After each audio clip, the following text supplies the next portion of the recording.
All right, welcome to our tour of the wastewater treatment plant. I don't know why this is a mirror image. I have recorded it. This is my fourth time. I have no clue how to fix this, so I'm sorry. Anyway, I just think as an environmental student, you should know what happens to all the stuff that goes down our drains. So here we go. Um, First of all, the wastewater treatment plant only treats New Prague City water and only the water that goes down a drain. So any home or business that's part of our city water system, so you are in the city limits of New Prague, it also includes the neighborhood around Cedar Lake. Anything that goes down your pipes ends up here. This does not clean storm drains. So water that's filtered down the street or your yard ends up in pipes. Those pipes go to lakes and rivers and streams. So we're only talking about the pipes from a home or a business. So the first step, you can kind of see down here, the water is actually running underneath this vertical conveyor belt. And this conveyor belt just moves down through the water and then back up. There's little fingers on here that act as rakes, and it pulls out any paper products that went down the drain. So use your imagination of all the nasty stuff that could be. Those paper products come out of this tube here, get filled into these garbage bags, and the local garbage company picks it up and takes it to a landfill. Here's a closer look of some of the stuff that they raked out. So step one, city water from your homes in a pipe. We rake out the big chunks. Then we need to get the next size level of chunk. We're going to call those biological macromolecules, and we're going to coagulate them or stick them together with chemicals called ferric chlorides. So these ferric chlorides are added to the water. There's a big mixing tank here. It's about 25 feet deep. It'll stir in all these chemicals and other chemicals. So they do test the water occasionally to see what's coming into the plant, and they might adjust this chemical composition here to meet the needs of whatever they're trying to clean. But the chemicals they add here, the ferric chlorides, help the next size of material coagulate or stick together. Some of it will sink to the bottom. You can kind of see the bottom here. Some of it floats on top. And it runs down this channel, and right before it leaves this door, it's going to get scraped off the top or filtered from the bottom. So the stuff that comes out, here's a picture of the stuff. The water that comes out the other side is pretty clean. Still a little cloudy. There are teeny tiny macro or molecules in here. We could call them micromolecules, I guess.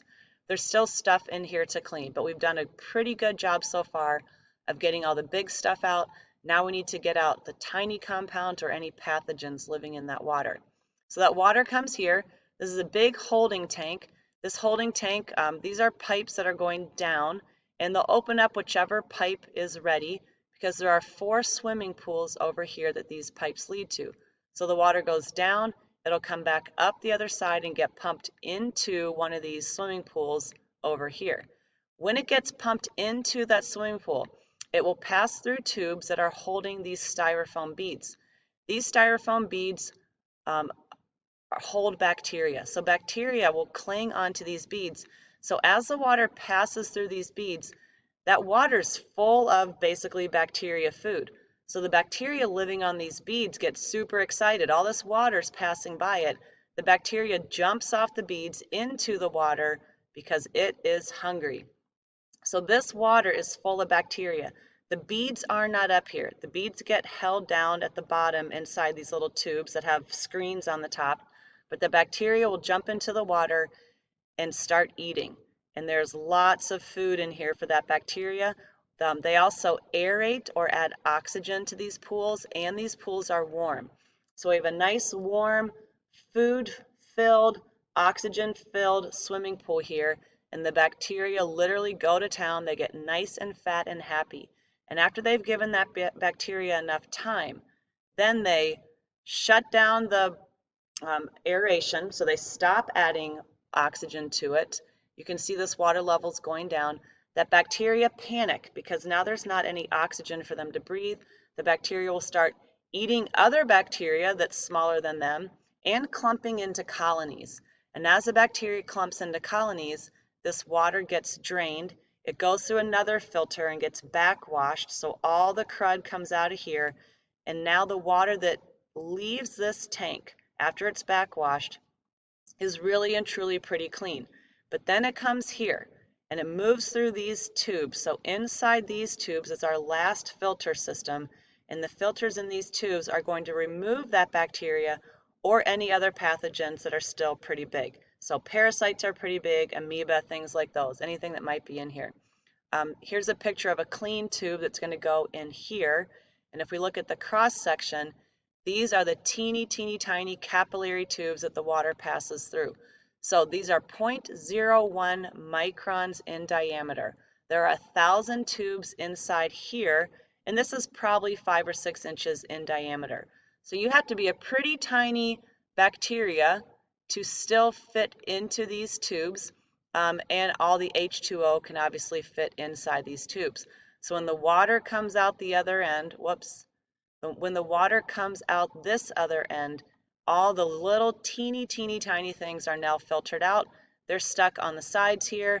They'll move out these holes and also get backwashed, and then just clean water comes out the other side. The last step is the water. It's over here. I don't have a picture of it. The water's going to pass through another channel. So there's a channel right here. I'll show you in a second. These are big UV lights that get dropped into the channel. So this one obviously is not being used. These UV lights will kill any bacteria that's still in there or any pathogens. If it doesn't actually kill the bacteria, it makes that bacteria infertile or incapable of reproducing. So the water that comes out. So the UV lights were way back here about 10 feet. I just forgot to take that picture. You can't see anything. You just see water coming down a stream. You can't see where the lights are. But the light gets shined on it. So any bacteria that is invisible here because it's super tiny has been killed or made infertile. And the water that comes out of here is essentially drinking water quality. We aren't going to drink it. It goes down a pipe and it actually gets dumped into the stream that's by the Living Lab. But it is really clean water, cleaner than a lot of cities' drinking water at this point. But we put it back to nature. Nature can use it.